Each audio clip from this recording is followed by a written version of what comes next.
अनुच्छेद 13 मूल अधिकारों के असंगत या उनका अल्पीकरण करने वाली विधियां मान्य नहीं होगी 13 में।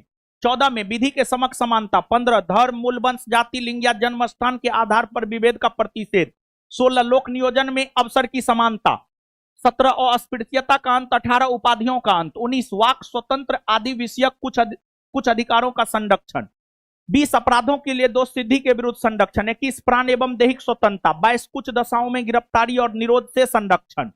23 मानव के दुर्व्यापार और बलात्श्रम का प्रतिषेध। 24 कारखाना आदि में बालकों के नियोजन का प्रतिषेध। 25 अंतःकरण की और धर्म के अबाध रूप से मानने, आचरण और प्रचार करने की स्वतंत्रता।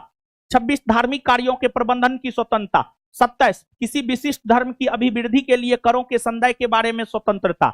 28 कुछ शिक्षा संस्थाओं में धार्मिक शिक्षा या धार्मिक उपासना में उपस्थित होने के बारे में स्वतंत्रता।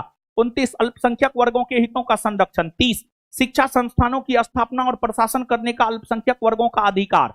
फिर 31 तो निरस्त कर दिया गया है। 32 संवैधानिक उपचारों का अधिकार। 32 संवैधानिक उपचारों का अधिकार। और एक बात जानिए बाबू, रिवीजन क्लास है, मौलिक अधिकार पढ़ाने में जो है हमको लगता है 1 सप्ताह 10 दिन हमको लगता है, पूरा एक एक अनुच्छेद को विस्तार से बताते हैं। लेकिन यहाँ पर हम आपको बताते चले, आपके बिहार दरोगा एग्जाम में सीधे तौर पर ही पूछता है 23 आया हुआ है, 24 आया हुआ है, 26 आया हुआ है।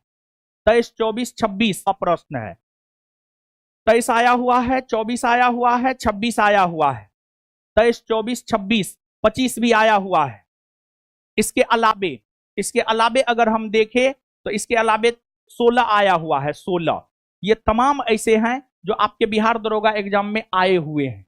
समझ गए? तो कौन